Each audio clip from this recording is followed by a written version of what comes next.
అందరికీ ప్రభు నామంలో అందరికీ వందనాలు తెలియజేసుకుంటున్నాను. యేసుక్రీస్తు ప్రభు వారు శిలువపై పలికిన 7 మాటలలో మనం ఇప్పటి వరకు 2 మాటలు విని ఉన్నాము. అలాగనే 3వ మాట యేసుక్రీస్తు పలికిన మాట, అమ్మా ఇదిగో నీ కుమారుడు. యోహాను సువార్త 19వ అధ్యాయము 26వ వచనం 27వ వచనం ఈ వాక్య భాగాన్ని మనం పరిశీలించినట్లయితే,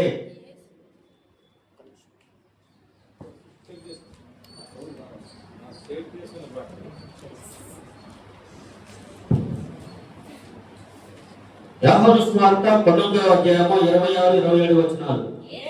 యేసు తన తల్లియు తాను ప్రేమించిన శిష్యుడును తన దగ్గర నిలుచుండుట చూచి, అమ్మా ఇదిగో నీ కుమారుడు అని తన తల్లితో చెప్పెను. తరువాత శిష్యుని చూచి, ఇదిగో నీ తల్లి అని చెప్పెను. ఆ గడియ నుండి ఆ శిష్యుడు ఆమెను తన ఇంట చేర్చుకొనెను. తన కొడుకులాగానే మరియమ్మకి వేదన, విచారము కొరతేమి కాదు. గాబ్రియేలు దూత ఆమెను దర్శించిన దినముల నుండి మొదలైనాయి. ఆమెకి కలవరాలు. పెళ్లి కాకుండా తల్లి అయింది, ఎవరు అర్థం చేసుకుంటారు? కానీ ఆమె దేవుని చిత్తానికి లోబడిన విధానం చూస్తే ఒళ్ళు గగురుపరుచుకుంటుంది, అంటే ఒళ్ళు పులకరిస్తుంది. లూకాసు వార్త 1వ అధ్యాయము 38వ వచనం, అందుకు మరియా ఇదిగో ప్రభువు దాసురాలను నీ మాట చొప్పున నాకు జరుగును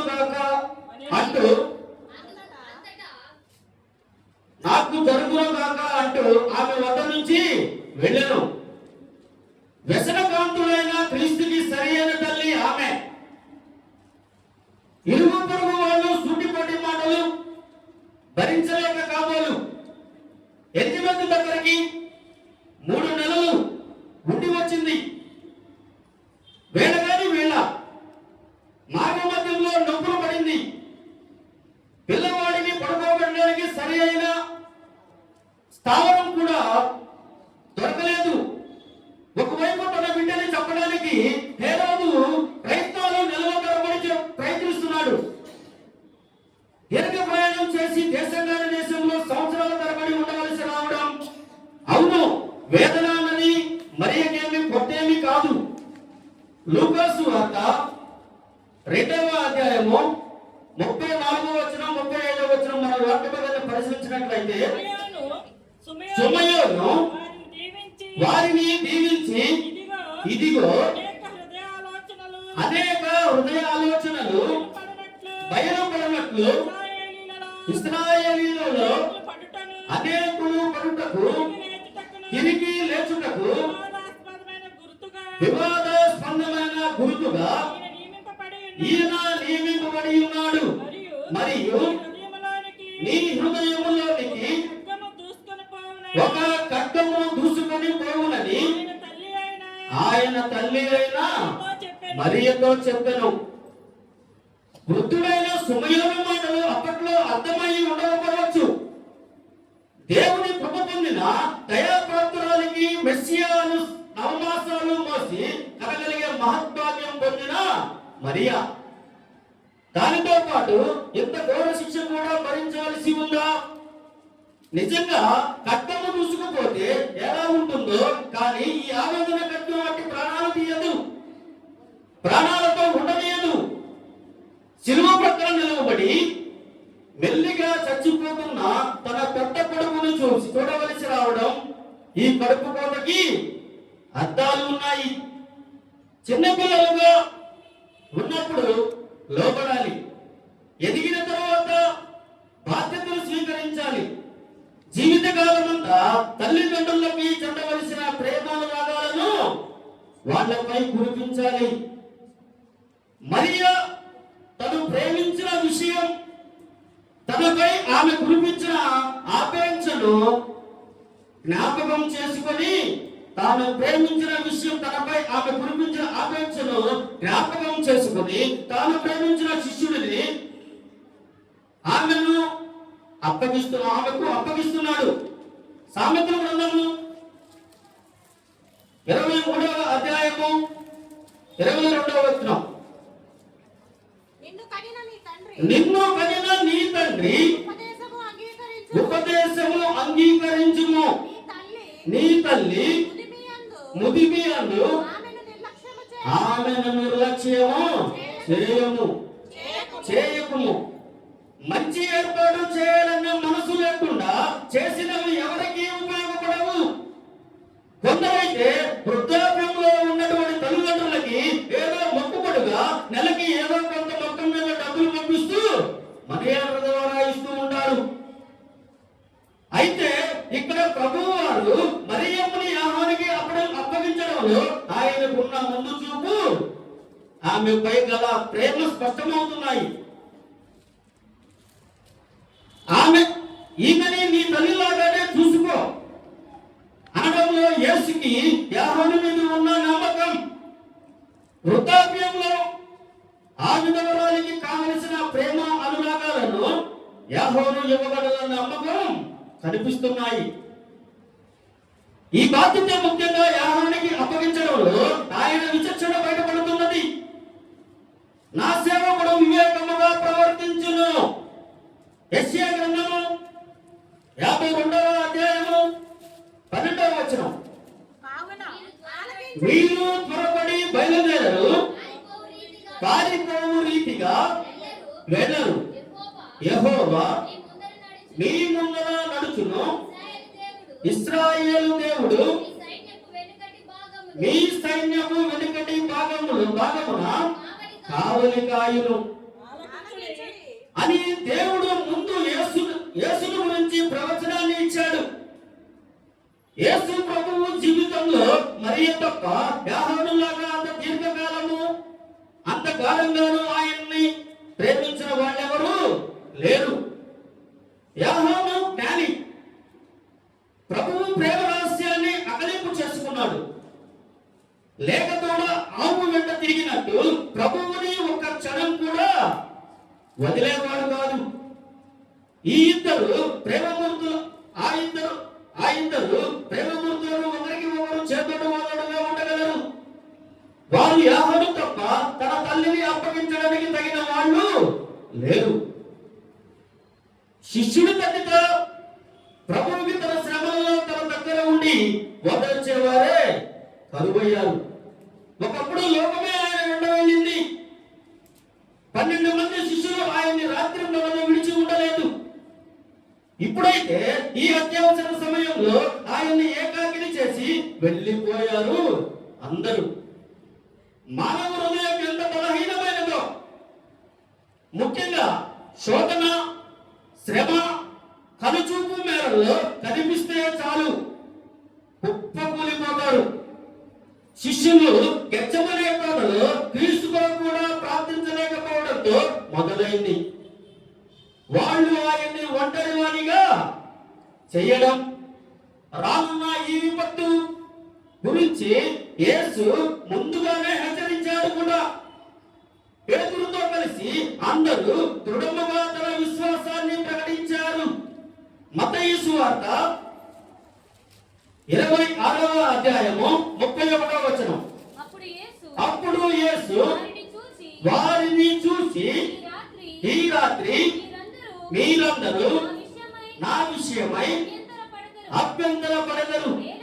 ఏలయనగా గొర్రెల కాపరిని కొట్టుదును, మందలోని గొర్రెలను చెదిరిపోవునని వ్రాయబడి ఉన్నది. మత్తయి సువార్త 26వ అధ్యాయము 35వ వచనం. పేతురు ఆయనను చూచి, నేను నీతో కూడా చావలసి వచ్చినను నిన్ను ఎరుగనని చెప్పెనను. అదే ప్రకారము శిష్యులందరూ కూడా అనిరి. కానీ ఆయన మాటే నిజమైనది, నిజమవుతుందని ఆయనకి తెలుసు. వాళ్ళ ఆత్మసిద్ధమే గాని శరీరము బలహీనము అని ఆయనకి తెలుసు. వాళ్ళపై క్రోధము లేదా ఆయనకు. అందుకే ప్రధాన యాజకుడు శిష్యుల గురించి ఆయన్ని ప్రశ్నించినప్పుడు ఏమీ జవాబు ఇయ్యలేదు. ప్రభువు ప్రస్తుతం తనను ఏకాకిని చేసిన వాళ్ళు తన వారే వాళ్ళ గురించి ప్రధాన యాజకుడికి చెప్పి వాళ్ళని పట్టించడం అన్నది కథలో కూడా జరగని విషయం. యోహాను సువార్త 19వ అధ్యాయము 20వ వచనం. యోహాను సువార్త 18వ అధ్యాయం 19, 20 వచనం. ప్రధాన యాజకుడు ఆయన శిష్యులను గూర్చి ఆయన బోధన గూర్చి యేసును అడుగగా, యేసు నేను బాహాటముగా లోకము ఎదుట మాట్లాడితిని. యూదులందరూ కూడి వచ్చు సమాజ మందిరములలోను దేవాలయములను ఎల్లప్పుడూ బోధించింది. రహస్యముగా నేనేమీ మాట్లాడలేదు. వాళ్ళు ఆయన్ని ఎందుకు వదిలిపెట్టి వెళ్ళిపోయారో తెలుసా? ఆయన విషయమే వాళ్ళు అభ్యంతరపడ్డారు. మత్తయి సువార్త 26వ అధ్యాయము 31వ వచనం వాక్యాలను మనం పరిశీలించినట్లయితే, అప్పుడు యేసు వారిని చూసి, ఈ రాత్రి మీరందరూ నా విషయమై అభ్యంతరపడెదరు. ఏలయనగా గొర్రెల కాపరిని కొట్టుదును, మందలలో నుండి గొర్రెలను చెదిరిపోవును అని వ్రాయబడి ఉన్నది కదా. అంటే ఆయన శిష్యులని చెప్పుకోవడం, ఆయనతో ఉండడం వాళ్ళకి నామోషి అనిపించింది. ఇది మానవ సహజం. కానీ అసలు కారణం ఏమిటంటే, వాళ్ళని యేసు ప్రభువుకి ముడివేసిన ఆ పరిశుద్ధ పరలోక బంధాన్ని దేవుడు బదులు చేశాడు. అందరూ ఆయన్ని తిరస్కరించవలసి ఉంది. ఆ రోజు ఆనాటి భారాన్ని క్రీస్తు ఒంటరిగా మోయడం తండ్రి చిత్తం. పాపం పట్ల దేవునికి ఉన్న రోషం. యేసు ఒంటరిగా పెనుగులాడి కడతెచ్చాలి.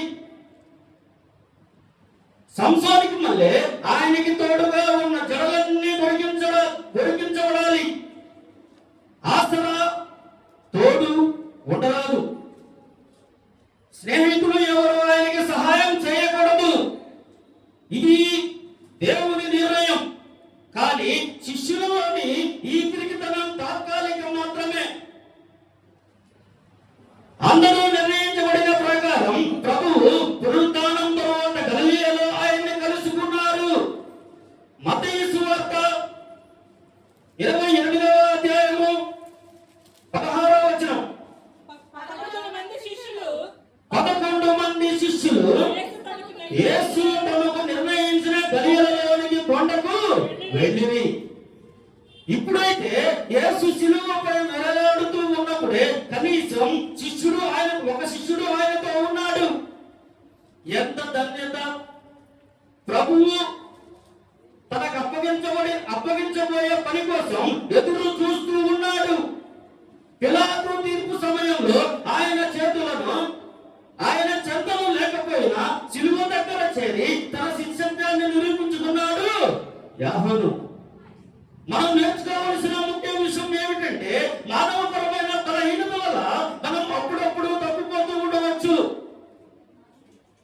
యేసు పట్ల మన శక్తిని, శిష్యరికాన్ని, బాధ్యతను వదిలి పారిపోవచ్చు. కానీ తిరిగి ఆయన చెంత చేరడానికి జరగవద్దు. మనిషి అయితే అలా తిరిగి వచ్చిన వాడిని నిరసిస్తూ అవసరంలో ఆదుకోలేకపోయావు, కానీ ఇప్పుడు ఏం మొహం పెట్టుకుని వచ్చావు అని అనవచ్చు. కానీ దేవుడు తన తండ్రిని మనల్ని సృష్టించిన వాడు కనుక మనం ఎలా నిమిత్తమైనా ఆయనకి తెలుసు. తన దగ్గరికి వచ్చే వాళ్ళని ఎంత మాత్రం కాదనడు. యోహాను ఆయన చెంతకు తిరిగి చేరాడు. ప్రతిగా తన ప్రభువు తల్లిని పోషించే మహత్తర భాగ్యాన్ని కానుకగా పొందాడు. మనం క్రీస్తుని వదిలి ఎంత దూరం వెళ్ళినా తిరిగి రావడానికి సందేహించనక్కర్లేదు. ఆయన మనల్ని చేర్చుకోవడమే కాక తన ఇంటి వారిని గురించి బాధ్యతలను మనకు అప్పగిస్తాడు. ఎంత ఆధిక్యత, ఎంత ధన్యత! చిన్న చిన్న బాధ్యతలు ఏ ఇంట్లో అయినా కనిపించే దృశ్యమే. తండ్రి సీరియస్ గా ఆఫీస్ పని చేసుకుంటూ ఉంటాడు. చిన్నపిల్లవాడికి ఏదో అనుమానం వచ్చి తండ్రిని అడిగితే, అబ్బా ఊరుకోరా, వెధవ ప్రశ్నలు నువ్వును అంటూ చిరాకుగా మొహం పెడతాడు. లేక ఒక పెద్ద సంస్థకి డైరెక్టర్ ఉన్నాడంటే 24 గంటల తీరిక ఉండదు ఆయనకు. సంతానానికి, భార్యకి పగలంతా కనిపించడు. కొందరు ప్రపంచ ప్రఖ్యాతిగాంచి చెందినటువంటి వ్యక్తులు ఉన్నారంటే వాళ్ళు తమ పిల్లల్ని ఎత్తుకుని ముట్టాల తీరికే ఉండదు. అడుగో నాన్న అంటూ టీవీల్లో, టెలివిజన్లో, వార్తాపత్రికల్లో తమ తండ్రి బొమ్మ చూసి సంతోషపడవలసిందే ఆ పిల్లలు. భూమి పుట్టినప్పటి నుంచి ఇంతవరకు యేసుక్రీస్తు కంటే ప్రాముఖ్యమైన వ్యక్తి పుట్టలేదు. ఆ మంచి శుక్రవారం మధ్యాహ్నం ఆయన ఎంత మాత్రమైన పనిలో ఉన్నారంటే వర్ణించలేనిది. ఆయన మరియమ్మను ప్రత్యేకంగా యోహానుకు అప్పగించకపోయినా మరియమ్మ పస్తులు ఉండవలసి వచ్చేది. యోహానుకు అప్పగించకపోయినా మరియమ్మ పస్తులు ఉండవలసి అగత్యం రాదు. ఆయన తాను పలికిన 7 మాటల్లో ఈ చిన్న విషయాన్ని ఒక మాటగా చేర్చి ఆయనను గుర్తు చేసుకోవడం ఎంత అందంగా ఉంది, ఎంత ఆనందంగా ఉంది. ప్రకృతిలో కొన్ని అద్భుతమైన విషయాలేనవి అవి చాలా అందమైన విషయాలుగా ఉంటాయి. తమ తలకాయంత పుస్తకాలు ముందేసుకుని చదివే వాళ్ళు చిన్న పాపతో కలిసి బొమ్మల పుస్తకం చూస్తూ ఆ పాప నవ్వుల్లో శృతి కలపడం మర్చిపోతారు. వేలాది మంది ప్రజలకు సువార్త చెప్పడంతో నిమగ్నమై ఉన్న వాళ్ళు తమ కుటుంబంతో భోజనం వల్ల చుట్టూ కూర్చొని దేవునికి స్తుతులు అర్పించలేదు.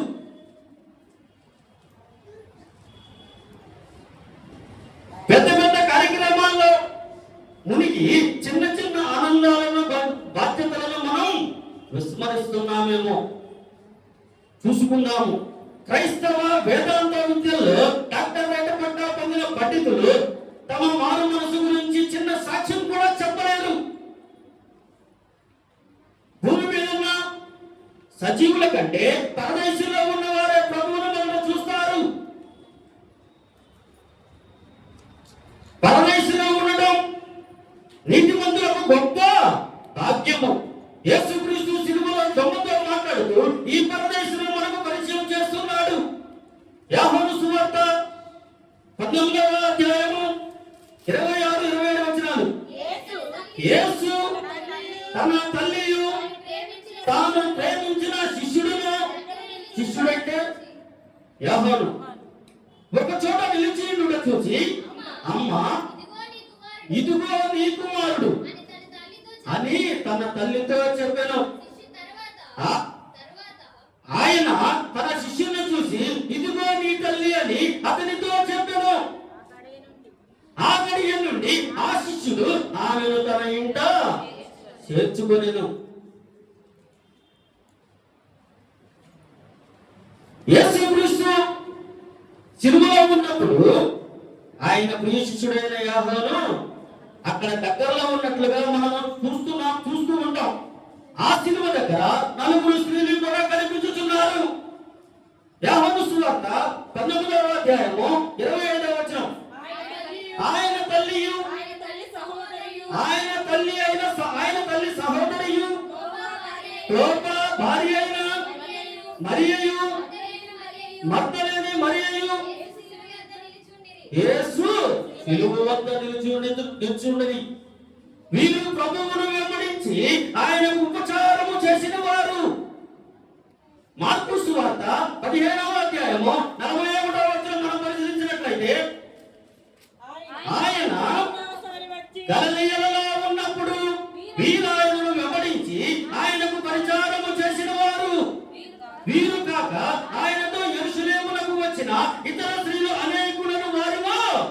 ఉండిరి. యేసు తన తల్లియు తాను ప్రేమించిన శిష్యుడను దగ్గర ఉండుట చూచి వారితో ఈ మూడవ మాట పలికాడు. ఇది ఆదరణ మాట. ఈ మాటలో ఆదరణ ఉన్నది. ఈ మాటలో బాధ్యత కూడా ఉంది. యేసు తాను చేయవలసిన బాధ్యతలు తన ప్రియ శిష్యునికి అప్పగించుచున్నాడు. ఈ మాట ముగ్గురు వ్యక్తులకు సంబంధించి ఉన్నది. మొదటిగా యేసుక్రీస్తు, రెండవది ఆయన తల్లి అయిన మరియ, మూడవది ఆయన శిష్యుడైన యోహాను. ఈ మాటల్లో ముగ్గురి పాత్ర ఏమిటో మనము క్లుప్తంగా ధ్యానం చేద్దాం. యేసుక్రీస్తు పాత్ర, యేసుక్రీస్తు సిలువలో శ్రమ పడుతూ ప్రాణం పోయే పరిస్థితి వచ్చినప్పటికీ తన బాధ్యతను జ్ఞాపకం చేసుకుంటున్నాడు. అదేమనగా తనకు శారీరకంగా జన్మించిన తన తల్లిని సంరక్షించుట,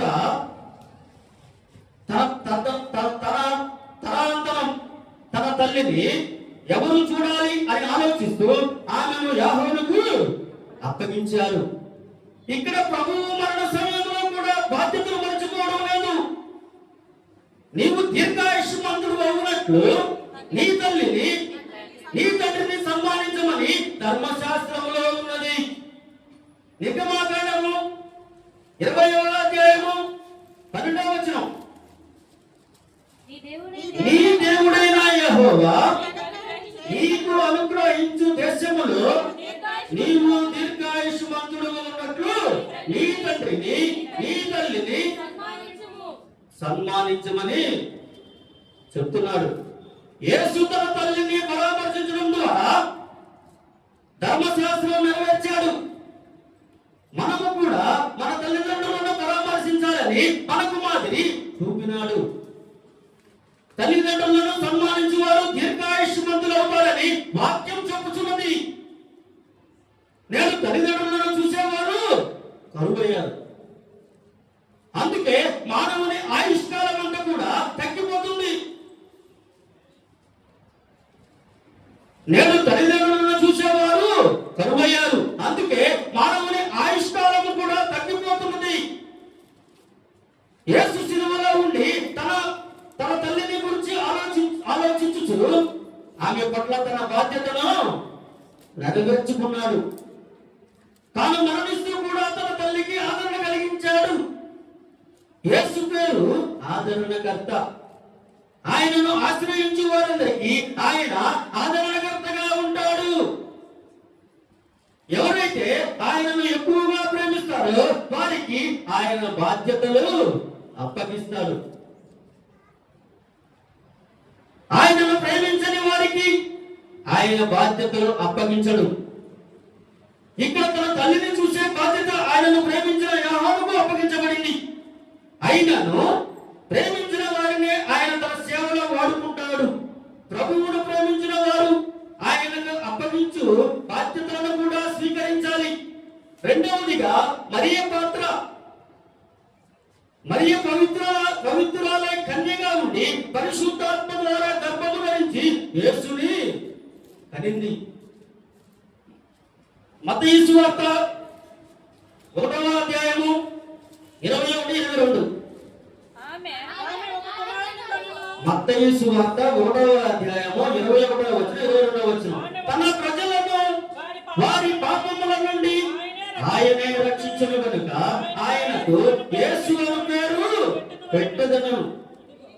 ఇదిగో కన్యక గర్భవతి అయి కుమారుని కనును, ఆయనకు ఇమ్మానుయేలు అను పేరును పెట్టెదరు. ఆయనకు సున్నతి చేసి నామకరణము చేయు సమయంలో సుమయోను చెప్పిన మాటలు ఆమె మనసులో భద్రముగా ఉన్నవి. ఎవరికి? మరియమ్మకి. జాగ్రత్తగా గమనించండి. లూకా సువార్త 2వ అధ్యాయము 35వ వచనం. మరియు నీ హృదయములోనికి ఒక ఖడ్గము దూసుకొని పోవునని ఆయన తల్లి అయిన మరియతో చెప్పెను. ఈ ప్రవచనం సిలువలో నెరవేరినది. యేసుక్రీస్తును సిలువ వేసి హింసిస్తూ ఉంటే నిజముగా మరియ హృదయంలో నుండి ఖడ్గము దూసుకుపోయినని,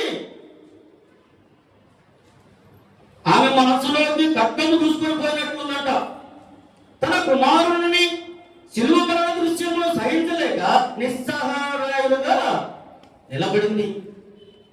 మరొక వైపు తనకు ఆదరణ లేని స్థితిలో నిలబడింది. ఇట్టి సమయంలో ఆమెకు యోహానుకు అప్పగించబడినది. యేసుక్రీస్తు బదులుగా ఆమెను యోహాను పరామర్శించాడు.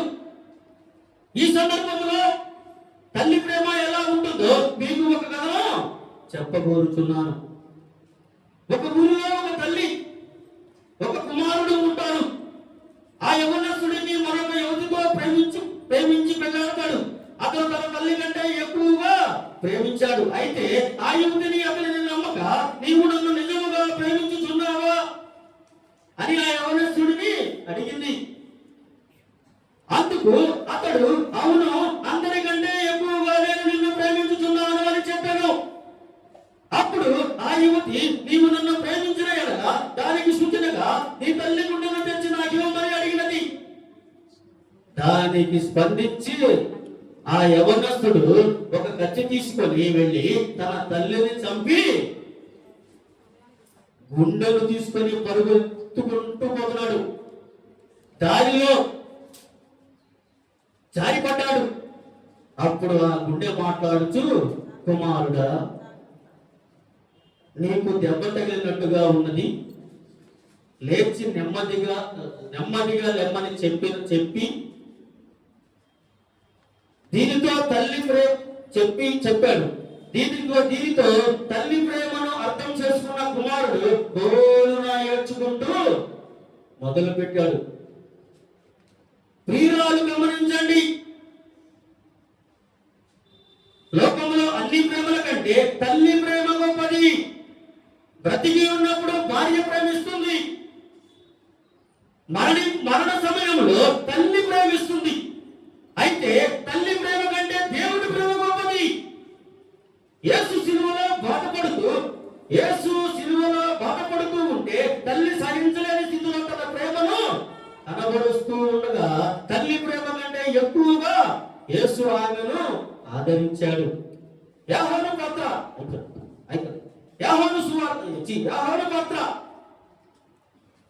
యోహాను యేసును ఎక్కువగా ప్రేమించాడు.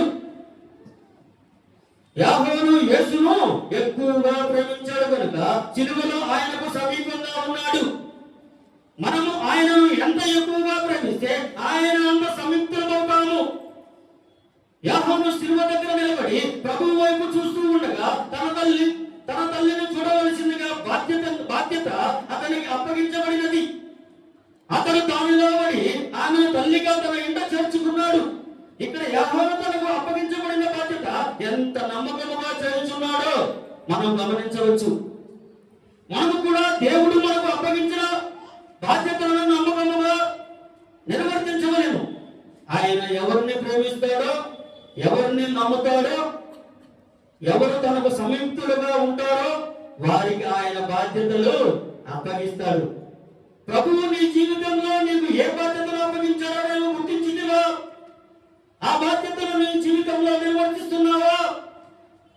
ప్రభువు మనకు అప్పగించిన బాధ్యతలు లేక పరిచర్యను మనము నమ్మకముగా చేయలేము.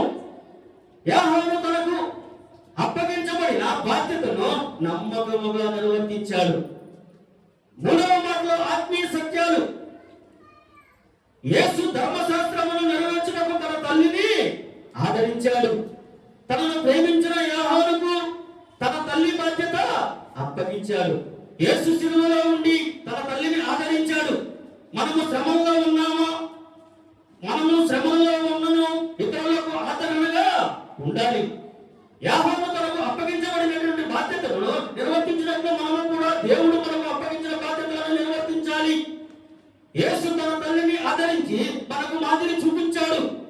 మనము కూడా మన తల్లిదండ్రులను సన్మానించి వారిని పరామర్శించాలి. యేసుకు మరియకు యోహానుకు మధ్య అన్యోన్యత ఉన్నట్లు కుటుంబంలోనూ సంఘంలోనూ మనము కూడా అన్యోన్యత కలిగి ఉండాలి. ఈ మూడవ మాటలో ప్రేమ బంధము కనిపించుచున్నది. యేసుకు మరియ పట్ల యాహాను పట్ల ఉన్న ప్రేమ, మరియకు యేసు పట్ల యాహాను పట్ల ఉన్న ప్రేమ, యాహానుకు యేసు పట్ల మరియ పట్ల ఉన్న ప్రేమ అద్భుతంగా ఉంటుంది. మనము కూడా ఒకరినొకరు ప్రేమించుకోబడుతున్నమై ఉన్నాము. మొదటి మాటలో క్షమాపణ, రెండవ మాటలో నిరీక్షణ, మూడవ మాటలో ప్రేమను చూచుచున్నాము. ఈ మూడు మాటలు యేసుక్రీస్తు శిలువలో వెలుతురున్నప్పుడు మాట్లాడాడు. మిగిలిన 4 మాటలు ఆయన చీకటిలో మాట్లాడాడు. దేవుడు ఈ చిన్న వాక్యాన్ని దీవించును గాక. చాలా మంచిదండి.